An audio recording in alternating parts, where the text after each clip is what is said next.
NewsRme. Taiwan's military reserves and civil defense raise concerns as China approaches. Former Taiwanese military captain Chris Chen, who attended reserve training for a week in June, waited a lot.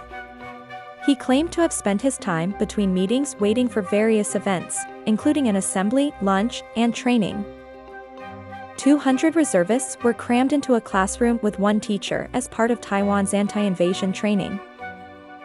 Eventually, it simply became all listening, Chen recalled, leaving little time for acting on the instructions. Ukraine's reserve troops helped repel Russia's invasion, demonstrating the value of public mobilization in times of military crisis. Being so far away has brought to light that Taiwan has serious flaws in this department, particularly concerning its reserve and civil defense forces. Although an invasion does not appear to be on the horizon, China's recent large-scale military exercises in response to a visit by U.S. House Speaker Nancy Pelosi to Taiwan have made the government in Taipei more aware than ever of the hard power behind Beijing's rhetoric about bringing the self-ruled island under its control.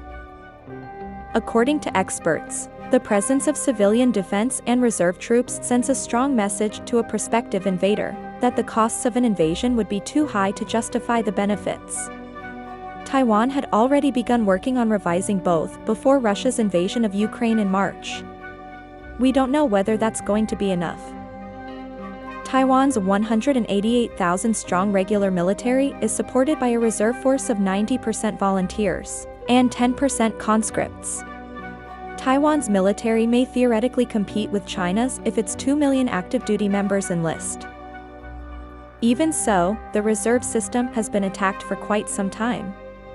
Many ex-soldiers, including Chen, thought the week of training was a waste of time and didn't help them enough. According to Wang Tingyu, a congressman from the ruling Democratic Progressive Party who works on the military committee in the legislature, only approximately 300,000 reservists are combat-ready and could quickly join frontline conflicts. Regardless of how powerful a country's military is, you wouldn't have been able to fight the war if the Ukrainian government collapsed in the first 3 days of the conflict, according to Wang. A society that is strong enough to overcome this obstacle already exists to keep you from crumbling in the face of calamities and conflict. In an emergency, the All-Out Defense Mobilization Agency, coordinating Taiwan's reserve system since January, will also take over the country's civil defense operations.